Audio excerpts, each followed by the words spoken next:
what would be the priority in terms of the number of questions per set. But then there were more games and tournaments and maps and network sets also being asked there.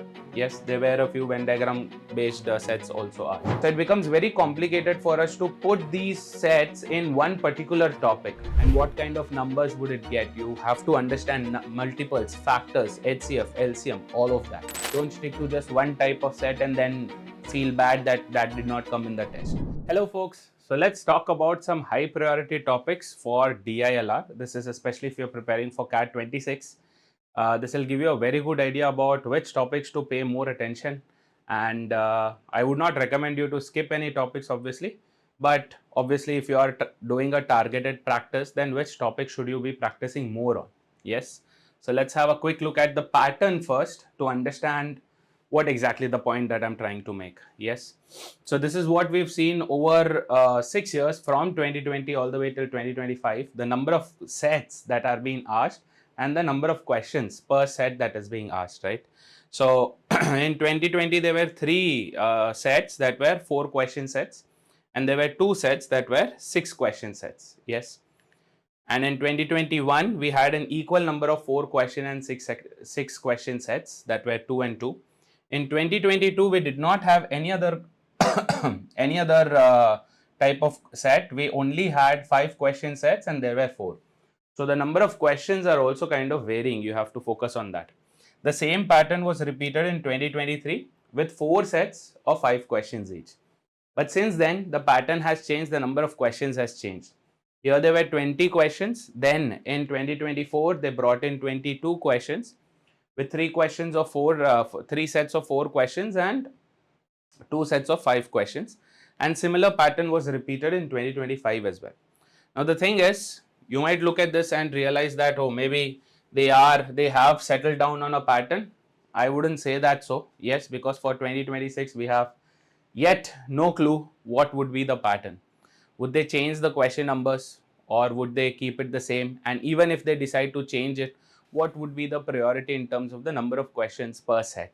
Yes, but it's highly likely that we might see something similar happening because for the last 2 years, there haven't been any confusions with regards to the number of questions being too much or too less, because here number of sets were just 4, which seemed a little too less.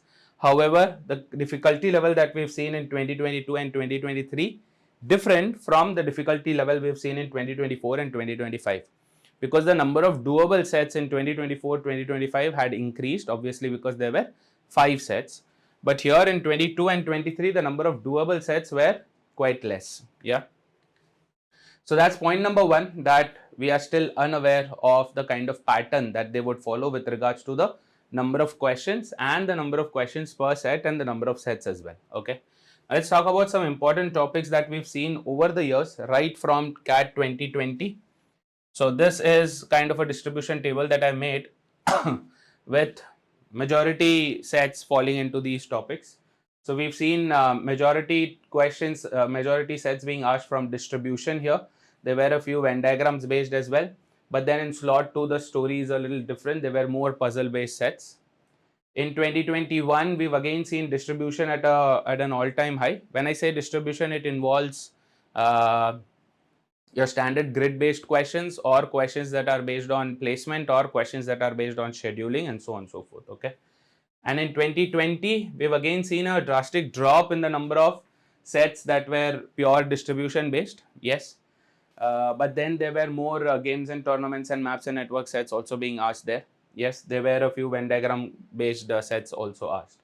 Then in 23, that is, there were majority distribution sets. There was 1 each of maps and networks and 1 each and 2 of puzzle based sets. Yes. Then in 24, they started pivoting towards data interpretation more. So we've seen more data interpretation sets that were, direct DI, which they hadn't asked for a while now. So miscellaneous charts was at an all-time high here. Similarly in 2025 as well. So at this stage, if you are wondering which topic should you be focusing more on, so this is a complete data of the 6 years, right? So we have seen that distribution was at an all-time high with 27 sets being asked in the split of the 6 years that we've seen, 2020 till 2025. Then there were a few games and tournaments. Puzzles was the second highest asked. Maps and network search sets were also there. Direct tables based, bar graph based, line graph based, miscellaneous charts also. Miscellaneous charts saw a hike in 2024 and 2025. Yeah. But yet again, my question is, should you be blindly following this? Should you be focusing only on, if distribution based sets are so high, should you be focusing only on them? Yes. So let me give you a simple idea about the problem that we have when it comes to DILR. This section, the kind of sets that are asked is normally not just testing one concept. Yes. For example, this one is from CAT 2025 slot 2. You might have one look at it and realize that, hey, this one is a scatter plot chart. Yes, so this is based on miscellaneous charts, correct? But here the idea is just the data is chart based, but everything else, we've already solved this. You would have watched that lecture. We've already solved this set wherein just the data was taken from this chart, but beyond that, everything was logic based. Everything was number based, everything was puzzle based, everything was trial and error, math based. Yes. So when these kind of sets appear, for me itself, it becomes difficult for me to tag this in one topic, because this is not from one topic, right? You getting the data from the chart is as important as you understanding the logic behind it, as important as you applying the concepts of percentage and ratios and percentage growth, as well as doing trial and error and using numbers there. Yes. So it becomes very complicated for us to put these sets in one particular topic.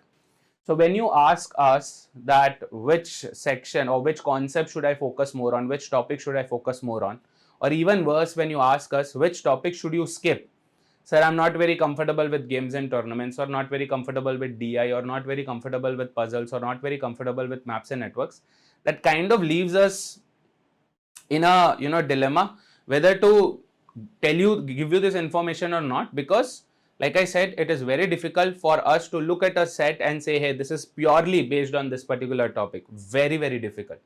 So I would never recommend you to stick to just one type of practice and skip the other topics, skip the other concepts altogether. Never recommend it. Yeah.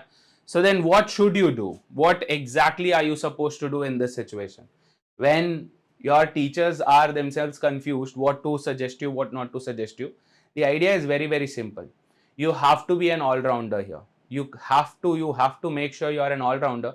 You cannot choose, sir, I'm good at DI, should I just focus on DI and skip LR? Or I'm just good at LR, should I focus only on LR and skip DI? Or how many sets you would get that are pure DI? How many sets you would get that are pure LR? There is no answer for this, because they don't follow any pattern. You've noticed, right? In the last 6 years, they've changed the entire section pattern. The number of questions, the number of sets have been changed thrice.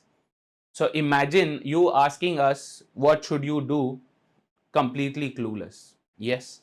So what are you supposed to do then? Then how are you supposed to crack this section? What should you be focusing on? First, you have to get good with math. This is non-negotiable, boss. You have to get good at math. Whether it is a games tournament set, or it is a DI set, or it is an LR set, or it is based on arrangements, anything, anywhere, you will have math involved there. And you have to get comfortable with it. And when I say math, I don't just mean basic calculations. I also mean you getting good with number theory. You understanding numbers, you understanding what even numbers, odd numbers, prime numbers, what are their characteristics. You understanding what last digit of a number means and what kind of numbers would it get. You have to understand multiples, factors, HCF, LCM, all of that. Yes. Beyond that also, in fact, yes, it's not just numbers, it's proper arithmetic as well. You have to make yourselves comfortable with arithmetic. You have to help yourselves get comfortable with percentages, ratios, averages, understanding basic equations and placing variables to be able to solve them easily. Yes. Beyond that, you also have to be comfortable with permutations and combinations, because although there may not be a direct question asked from there, but without knowing that, you become completely clueless as to how many pieces of data are you actually trying to arrange. Yes. So math, non-negotiable priority number one. Then understanding basic concepts like for arrangement. So in CAT 2025, we had 2 sets that were based on circular arrangements. Although they were not direct circular arrangements, they were circular arrangements that had to be incorporated with puzzles. Yes, so you have to get comfortable with those as well. Yeah, basic concepts, understanding basic rules of linear arrangements, circular arrangements, understanding the different kinds of tournaments that can be conducted, the format of tournaments, that is round robin or double round robin or knockout or seed based, anything. Yes, you have to make yourselves comfortable with that. And then when it comes to data interpretation, you have to know basic things like percentage change. You have to understand what AAGR, CAGR, all of these mean. What do you mean by median, mean, mode, range? All of these are at most priority. Yes. And then you have standard set types.